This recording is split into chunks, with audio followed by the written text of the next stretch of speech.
विकास राज। सच में ऐसा होता है? जी बिल्कुल होता है। तो इनसे एक दो सवाल करूंगा जो पत्रकार के नाते करूंगा और पत्रकार के हित में मैं करूंगा। जो ऐसा सवाल रहेगा शायद फंस भी सकते हैं उस सवाल में। मैं ये नहीं कहता हूँ कि मैं खुशकिस्मत रहूंगा यार अगर तुम मुझे फंसा लो तो। आज तक का रिकॉर्ड है ऑन कैमरा नहीं फंसा हूँ। कैंसिल कर दिया गया है। बिहार में जितनी महिलाएं शिक्षक हैं अगर वो जितिया तीज का पर्व करेंगी, निर्जला उपवास करेंगी, वो कैसे पढ़ाने जाएंगी? जिनके घर में माता छठ पूजा कर रही हैं, उनकी बेटी अगर स्कूल में टीचर है तो वो लोहर के दिन और नहाय खाए के दिन अगर स्कूल में पढ़ाने जाएंगी तो उनके घर में बाद सरकारी शिक्षक जो है वो किसी सरकारी काम में नहीं आएंगे, अर्थात वो जनगणना नहीं करेंगे, वो वोटों की गिनती नहीं करेंगे, वो इलेक्शन नहीं करवाएंगे। लेकिन उस समय तो पढ़ाने के लिए तो उपस्थित नहीं रहते वहाँ पे। वहाँ व्यवस्था दीजिए, बेंच की जगह बोना दीजिएगा, पंखा की जगह खपरा दीजिएगा, अब वही बोना बाद में बेचवाइएगा, बोलिएगा पढ़ता नहीं है। नाम दोस्तों, मैं हूं आदित्य कुमार, आप देख रहे हैं सच के साथ न्यूज। हमारे साथ एक खास व्यक्ति जुड़ चुके हैं जो कि पूरा बिहार में इनका ही चर्चा होता है। बूढ़े से लेकर के जवान से लेकर के बच्चे तक इनका ही नाम लेते हैं। विकास कुमार, विकास राज। सच में ऐसा होता है? जी बिल्कुल होता है। तो इनसे एक दो सवाल करूंगा जो पत्रकार के नाते करूंगा और पत्रकार के हित में मैं करूंगा। जो ऐसा सवाल रहेगा शायद फंस भी सकते हैं उस सवाल में। मैं ये नहीं कहता हूँ कि मैं खुशकिस्मत रहूंगा यार अगर तुम मुझे फंसा लो तो। आज तक का रिकॉर्ड है ऑन कैमरा नहीं फंसा हूँ।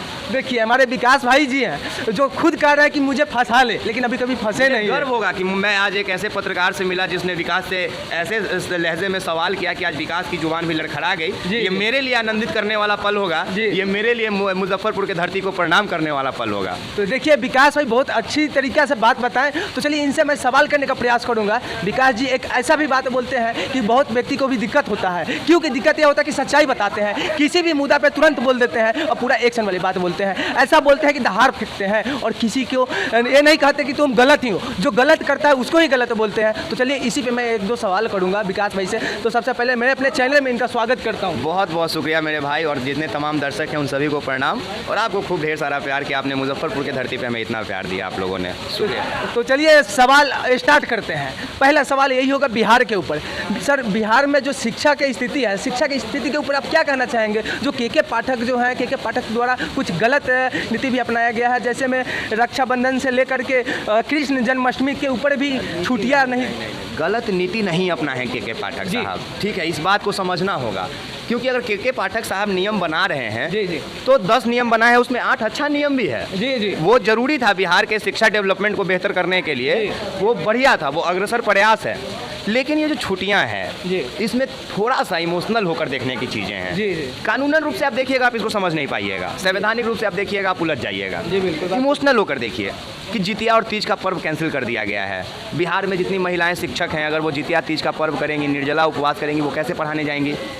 जिनके घर में माता छठ पूजा कर रही हैं, उनकी बेटी अगर स्कूल में टीचर है तो वो लोहर के दिन और नहाय खाए के दिन अगर स्कूल में पढ़ाने जाएंगी तो उनके घर में प्रसाद कौन बनाएगा? 90% जो परिवार है हमारे बिहार का वो छठ पूजा में माइग्रेट कर जाते हैं, अर्थात एक जगह से दूसरे जगह चले जाते हैं, ननिहाल चले जाते हैं, ददिहाल चले जाते हैं, कई लोग शहर में रेंट लेके रह रहे हैं, वो गाँव की तरफ चले जाते हैं। वो बच्चे कैसे स्कूल पहुँच पाएंगे? चलिए तो इस बात को तो मैं मानता हूं कि चलिए गलत की एक तरह से, लेकिन यह बात सोचिए ग्राउंड लेवल पे कोई भी शिक्षा मंत्री कोई आकर देखे हैं कि क्या स्थिति है स्कूल की? और क्या वो शिक्षा मंत्री आके उन स्कूलों में ये देखे हैं कि वो सरकारी कर्मचारी का बेटा उसमें पढ़ रहा है? क्या वो शिक्षा मंत्री उन अटेंडेंस लिस्टों में एक भी मंत्री के बेटा का नाम बेटी का नाम खोज पाने में सफल हुए? जी नहीं। क्या वो शिक्षा मंत्री स्कूल में आए तो क्या उन्होंने चेक किया कि उस स्कूल का प्रिंसिपल का बेटा क्या किसी सरकारी स्कूल में पढ़ता है कि नहीं? और अगर ऐसा नहीं किया तो उन्हें ये करने की ज़रूरत है। तो मेन बात यह है कि वहाँ पे अपने बच्चे को नहीं पढ़ाते हैं, वो अपने प्राइवेट स्कूल में पढ़ाते हैं या कहीं अदर। आसान होता है जी, फिलॉसफी देना बहुत आसान होता है, उस पर अमल करना मुश्किल होता है जी। बिल्कुल। तो अभी के साहब फरमान निकाल रहे हैं तो अमल करने वाला को मुश्किल हो रहा है, टीचरों को मुश्किल हो रहा है, बच्चों को मुश्किल हो रहा है, सबको मुश्किल हो रहा है। एक बात सोचिए भैया, जैसे मैं आप ग्राउंड लेवल पे जाइएगा किसी सरकारी स्कूल में अगर जा रहे हैं तो वहाँ पे मेनू की भी सुविधा नहीं रहता, जो रूटिंग होता है रूटिंग के ऊपर भी कोई काम नहीं होता है। शिक्षा मंत्री के पाठक साहब से एक बात कहिए जी। शिक्षा मंत्री से हम एक सवाल करते हैं कि शिक्षा मंत्री जितने स्कूल में गए, चलिए आपने वहाँ पे मंत्री के बेटा का नाम नहीं खोजा, आपने किसी अधिकारी के बेटा का नाम नहीं खोजा कि वो सरकारी कर्मचारी का बेटा में पढ़ रहा है, लेकिन एक चीज़ तो कर सकते महोदय, आप स्कूलों में जाकर लेबोरेटरीज खोद सकते हैं ना। कितने स्कूल में प्रैक्टिकल लैब चल रहा है गवर्नमेंट स्कूल में, ज़रा हमें बताएंगे? कितने स्कूल के बच्चों को पता है कि H2O मिलके पानी बनता है, और कितने बच्चों ने प्रैक्टिकल लैब में बनाने का काम किया है? बिहार में तो मैक्सिमम 50%, 99% स्कूलों में लैब नहीं है, 50% आप सहज के बोल रहे हैं। मैं डेटा पे बात करता हूँ, 99% स्कूलों में नहीं है प्रैक्टिकल लैब। और सुनिए, क्या के पाठक किसी स्कूल में जाते हैं तो क्या वहाँ से प्रिंसिपलों से वो सिलेबस मांगते हैं कि क्या आपके पास प्लानिंग है शिक्षा व्यवस्था को टंच करने का?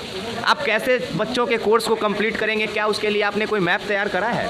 क्या किसी प्रिंसिपल, किसी क्लास टीचर के पास वो मैप है कि वो अपने क्लास के बच्चों के सिलेबस को कैसे पूरा करेंगे, किन किन विषयों को कितने दिन में वो पढ़ाएंगे? और अगर नहीं तो इस पे बात करने की ज़रूरत है। तो विकास भैया, मैं आपसे एक और सवाल करूंगा, जो जैसे शिक्षक हो गए, शिक्षक उपस्थित नहीं रहते हैं, तो एक पत्रकार के नाते आप क्या सोच रखते हैं कि उपस्थित नहीं रहने के कारण अब, और अभी जो बिहार में जो के पाठक जो नियम लागू कर रहे हैं, तो उनको किस तरह से सुधार करना चाहिए जो उपस्थित नहीं रहते? क्या के पाठक साहब के लिए ये मुमकिन है कि वो हर विद्यालय का निरीक्षण करें?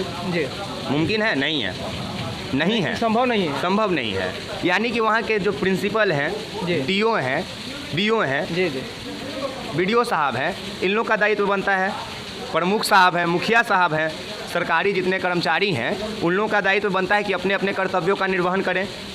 अगर बीडीओ निरीक्षण पे जाते हैं, बीओ साहब, डीओ साहब निरीक्षण पे जाते हैं, ठीक है। प्रिंसिपल अगर स्ट्रिक्ट रहता है कि हमारे स्कूल में हमारे जो टीचर है वो प्रेजेंट रहें, तो ये चीज़ें दूर हो सकती है। टीचरों को स्कूल में बुलाने के लिए फरमान का ज़रूरत नहीं है, जी जी, व्यवस्था का ज़रूरत है। आप प्रैक्टिकल लैब दीजिए ना, टीचर पढ़ाएंगे क्या? आप बोरा बेचवा रहे हैं साहब, आप बोरा बेचवा रहे हैं, मिड डे मील वाला, क्या ही मजाक कर रहे हैं। और कहेंगे टीचर पढ़ाते नहीं हैं। वोटिंग देने में टीचर प्रेजेंट हो जाते हैं, जी बिल्कुल, वोट गिनने में टीचर प्रेजेंट हो जाते हैं, जाति जनगणना करने में टीचर प्रेजेंट हो जाते हैं, सब काम में, सरकारी काम में टीचर प्रेजेंट हो जाते हैं। बचवा के पढ़ाने में टीचर नहीं काम आएंगे।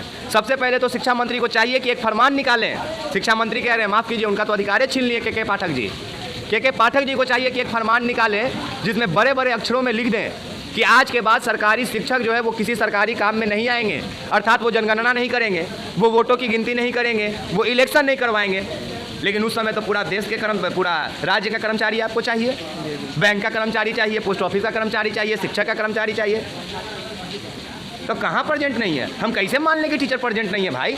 वो आपके इलेक्शन में तो प्रेजेंट रहते हैं, आपकी जनगणना में तो धूप में बेहोश हो जाते हैं जनगणना करते करते वो टीचर। हम कैसे माने कि वो स्कूल में नहीं आएंगे? लेकिन बच्चों को पढ़ाने के लिए तो उपस्थित नहीं रहते वहाँ पे। वहाँ व्यवस्था दीजिए, बेंच की जगह बोरा दीजिएगा, पंखा की जगह खपरा दीजिएगा, अब वही बोरा बाद में बेचवाइएगा, बोलिएगा पढ़ता नहीं है। के वो बच्चा है जो देखा है आँख से पानी बनते हुए प्रैक्टिकल लैब में? हम लोग तो देखे हैं। जहाँ पे प्रैक्टिकल होगा तभी तो देख पाएगा, जहाँ नहीं है ना। के पाठक से कीजिए ये सवाल, हमको मत फंसवाइए खाली सवाल कर। जी नहीं, मैं आपको फंसाने के काम नहीं कर रहा हूँ, मेरा काम यही है। हमरा बुला लिए 4 दिन बाद। जी नहीं, ऐसा बात नहीं, आपसे पत्रकार के नाते इस पे मैं सवाल किया कि आपका क्या उद्देश्य रहेगा, आपका क्या आवाज़ रहेगा, आप कोई भी विषय पे आप तुरंत। मैं जब से पत्रकार बना हूँ, मैं बिहार के ऐसे ऐसे स्कूलों में जाके ग्राउंड रिपोर्टिंग किया हूँ कि मैं दिखा दूँ तो सरकार के साथ साथ आम लोगों की धजिया उड़ के रह जा भाई। जी, मैं हवाबाजी में जाके प्रिंसिपल का स्पेलिंग नहीं पूछता हूँ। मैं केंद्रीय विद्यालय तक में रिपोर्टिंग किया हूँ, और जब मैं केंद्रीय विद्यालय में रिपोर्टिंग करने गया था तो 4 और बड़े बड़े केंद्रीय विद्यालय के प्रिंसिपल वहाँ पे पहले से आके खड़े थे कि आज विकास राज आ रहे हैं, और ये आज से 2 साल पहले की बात है कि विकास राज आ रहे हैं, आज उनके सवालों का जवाब दिया जाएगा। मैं जब कैमूर के घाटी पे मैं स्कूल में रिपोर्टिंग करने गया था तो वहाँ 40 किलोमीटर तक मोबाइल में टावर नहीं आता है, खाने के लिए वहाँ पे आपको 5 रुपये वाला बिस्कुट नहीं मिलेगा, 3 रुपये का समोसा जिस एरिया में मिलता हो आज के दौर में। सोचिए कि वहाँ के टीचर प्रेजेंट हैं। जब मैं ग्राउंड रिपोर्टिंग करने गया तो वहाँ के शिक्षक पहले मेरा हाथ पकड़ लिए कि भैया आप जिस स्थिति में पहुँचे हैं गर्मी में पहाड़ों पे, तो सबसे पहले आप मिड डे मील का खाना खा लीजिए, क्योंकि यहाँ पे जब 50 किलोमीटर में खाने का व्यवस्था नहीं है तो आप तो भूखे होंगे। मैं उन टीचरों पे सवाल करूँ, ऑन रिकॉर्ड है, मेरे पोर्टल पे चला हुआ ये खबर है। जी जी, मैंने रील्स में अपलोड किया है, मैं 3-4 जगह पे खबर को डाला हूँ। तो एक बात बताइए, आप पत्रकार के नाते के पाठक को क्या संदेश देना चाहेंगे इस शिक्षा विभाग के बारे में? शानदार, जबरदस्त, जिंदाबाद। क्या कि के पाठक जब मध्य निषेध में थे तब भी कुछ नहीं कर पाए थे, आज शिक्षा व्यवस्था में तब भी कुछ नहीं कर पाएंगे। फरमान पे फरमान जारी करेंगे, और किसी दिन नीतीश कुमार के पाठक जी के नाम का फरमान जारी कर देंगे, उस दिन इनका तबादला शिक्षक विभाग से कहीं और हो जाएगा, यहाँ कोई और मंत्री आ जाएगा, बस इतना ही है। तो हमारे साथ जुड़े हुए थे विकास जी, काफ़ी अच्छी तरीके से सटीक जवाब दिए, और जो भी सटीक जवाब दिए वो के पाठक अगर देख रहे होंगे, जातिवाद नहीं न किए हैं। नहीं, जातिवाद कुछ नहीं, जातिवाद होना ही नहीं चाहिए बिहार में। मैं करता हूँ, मानते हो नहीं इस चीज़ को? एक तरह से आप बात बताइए भैया, बिहार में जातिवाद खत्म होना चाहिए, नहीं होना चाहिए? नहीं होना चाहिए। क्यों? एकदम नहीं होना चाहिए। बिहार में क्यों खत्म होना चाहिए? हरियाणा में क्यों नहीं? उत्तर प्रदेश में क्यों नहीं? बंगाल में क्यों नहीं? गुजरात में क्यों नहीं? भारत में जाति नींव है, हटा देगा तो घर में गिर जाएगा।